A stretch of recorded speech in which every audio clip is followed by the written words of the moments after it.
ဒုက္ခ၃မျိုးတဲ့ဒုက္ခတို့ကြတော့ဒါယူစင်းရေပေါ့နော်နောက်ဝိပရိနာမဒုက္ခဖောက်ပြန်ပျက်စီးသွားတော့ဒုက္ခဒုက္ခတစ်မျိုး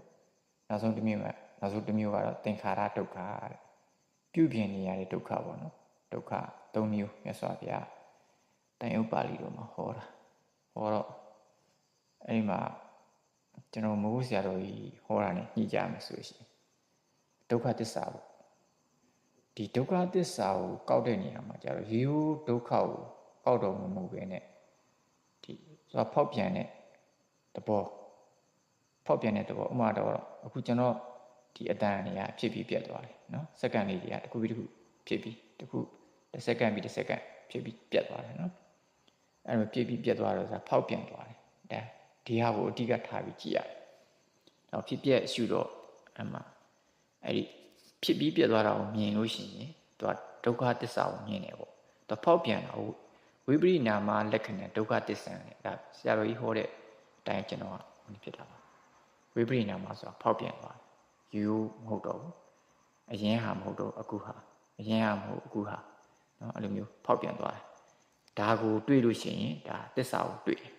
ဒါကြောင့်မို့ကျွန်တော်တို့မဟုတ်ဝိပဿနာမဟုတ်ယောဂီတွေကတော့ဖြစ်ပျက်ကိုရှုကြတယ်ပေါ့နော်အဲ့ဒီမှာဒီဖြစ်ပျက်ကိုဖုံးတာတန်တတိဆိုတာရှေ့နဲ့အနောက်တစ်ဆက်တည်းဖြစ်သွားတယ်ဥပမာပြောကြမယ်ဆိုလို့ရှိရင်ကျွန်တော်တို့မြစ်ထဲမှာမြစ်တစင်းပေါ်ထိုင်ကြည့်ပေါ့ဗျာမြစ်ရစီးသွားတယ်ပေါ့ကျွန်တော်တို့ထဲမှာမြစ်ရစီးနေတယ်ပေါ့ဒီတစ်ခုတည်းပဲထင်ရတယ်ပေါ့နော်မှန်မှန်တော့မဟုတ်တည့်ရလေးခြားကြည့်လိုက်ရှင်တည့်ရလေးမျောပြီးတော့ပျောက်သွားတယ်အဲ့လိုမျိုးပဲရှေ့ကဝင်လာလိုက်ထွက်သွားလိုက်ပေါ့နော်အဲ့ခိုက်တန်လေးအဲ့ခိုက်တန်လေးကဒါပေမဲ့တူနေလေရေအယောင်ကြီးကနေတူနေအဲ့တော့ဖြစ်ဖြစ်တာအဲ့လိုမျိုးတန်တတိဖုံးနေရှေ့ကကျွန်တော်တို့မှန်ကျွန်တော်မျက်နှာကိုကျွန်တော်ကြည့်ရင်တော့ကျွန်တော်ရုပ်ကပြောင်းလဲသွားတာကိုမသိနိုင်ဘူးပေါ့နော်တပင်များလို့ပေါ့တပင်များဒီတိုင်းပဲနေတယ်လို့ပဲဒါပေမဲ့တရွတ်တွေကျွေသွားတယ်ရွက်ဟောင်းတွေကျွေသွားတယ်ရွက်တွေထွက်လာတယ်နော်ဒါပေမဲ့ကိုယ်စိတ်ထဲမှာတော့ဒီရွက်ပဲထင်ရပေမဲ့အဲ့လိုမျိုးပေါ့နော်တန်တတိဖုံးနေတော့ကျွန်တော်တို့ကဖောက်ပြန်မှုမမြင်အောင်အဲ့တော့မမြင်တာတွေကြည့်နေတယ်ပေါ့မြင်တာတွေကြည့်ရင်တဖြည်းဖြည်းနဲ့ညာကောင်းလာတယ်ကိလေသာပါလာတော့စိတ်ကဖြူစင်လာတဲ့အခါမှာပိုပြီးမြင်လာ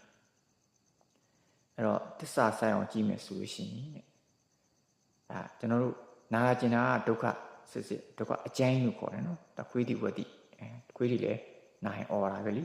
ခွေးတိဝတိခေါ်တယ်ဖောက်ပြန်တာကိုမြင်ပြီးဆိုလို့ရှိရင်ပြောင်းလဲတာကိုမြင်ပြီးဆိုလို့ရှိရင်ဒါဝိပဿနာရှုသွားတယ်ဒါနိဗ္ဗာန်ရတဲ့လမ်းပဲနော်အဲ့ဒါလေးကို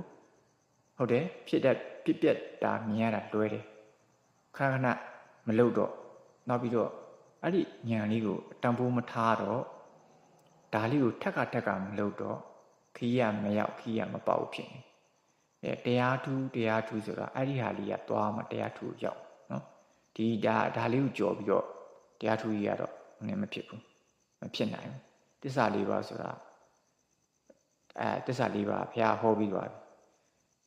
ယဟန္တာဖြစ်လေဒီသစ္စာ၄ပါးပဲသောတာပန်နဲ့သစ္စာ၄ပါးပဲတထာဂံအနာဂံဘုံဒီသစ္စာ၄ပါးပဲပြန်မြင်ကြတာ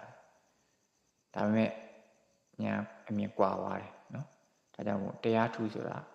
ပြောကြစတန်းဆိုရင်တော့ဘုရားဟောပြီးသွားပြီထပ်ပြီးမထူးတော့ဘူးဒီအမြင်ပဲထပ်ပြီးတော့ဝိပဿနာအမြင်မှန်အမြင်ပြောင်းသွားတာဖြစ်နော်